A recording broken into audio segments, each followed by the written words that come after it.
Donald Trump, has told a rally at a U.S. steel plant in Pennsylvania that he intends to double U.S. steel import tariffs to 50%. The president said the increase would offer the country's steel industry more security and vowed to stop any countries getting around the new rate. The White House said the higher levies would take effect next week. It comes after a federal appeals court granted the temporary suspension of a lower court's trade ruling that the bulk of Mr. Trump's global tariffs were illegal. We are going to be imposing a 25% increase.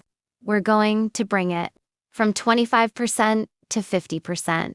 The tariffs on steel into the United States of America, which will even further secure the steel industry in the United States.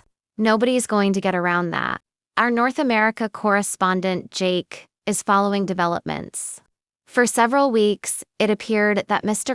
Trump was climbing down from his tariff regime, either lowering the tariffs or suspending them to give room to strike deals with trading partners. But this sudden announcement at the steel mill in Pennsylvania, it appears Mr. Trump is reigniting the trade war with countries, not only China, but his allies, too. We heard from Canada and Australia, quickly denouncing this latest tariff. We heard from a trade minister of Australia, calling it economic self-harm, and Mr. Trump is promising that this tariffs will save America's steel industry from what he calls shoddy steel from Shanghai. The increased cost of importing this steel will likely be passed on to American consumers, and it could even set off another round of retaliation from other countries. I mean, China has been negotiating with America since the two sides have slept astronomical amount of tariffs on each other, and earlier this month, they have had a breakthrough in negotiation in Geneva, where both sides have decided to bring down the tariffs to manageable levels. But what we heard in the last 24 hours is that two sides pointing fingers at each other, accusing the other side of breaking the promises. So, for China, the #1 steel manufacturer in the world, this news from Pennsylvania won't be taken kindly. And where are we now in terms of the court process with these appeals? Because that's been quite a confusing picture as well in the last couple of days, hasn't it?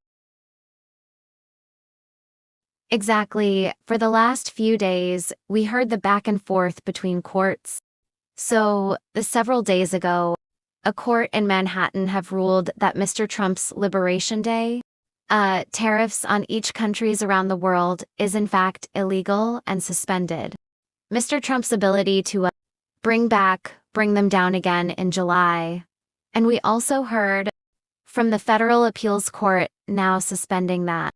So while the tariffs on each country is illegal, Mr. Trump is continuing to collect fees on the tariffs.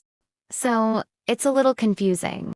But that lawsuit did not concern itself with these tariffs on specific industry. So industries like steel, aluminium, and automobile were not impacted by that court order. So it really feels like Mr. Trump is defying the court as well as defying China with one free hand still has. So slapping tariffs like steel is still one tool in his toolbox that he's now bringing out and using it to relive this trade war. Now, many businesses have been talking about the uncertainty caused by the changes in tariffs. What do we expect the fallout to be economically from this latest round?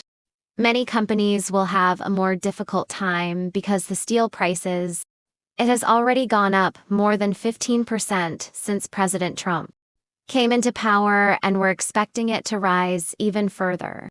And the global trade network is quite complicated, and this increased tariffs on trade is expected to go into effect just 1 week in the future.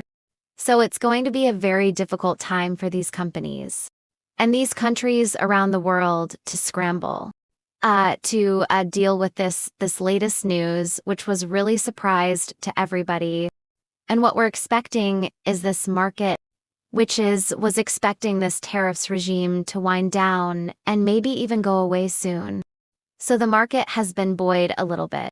But come Monday, we'll have to see how this market reacts to this added uncertainty.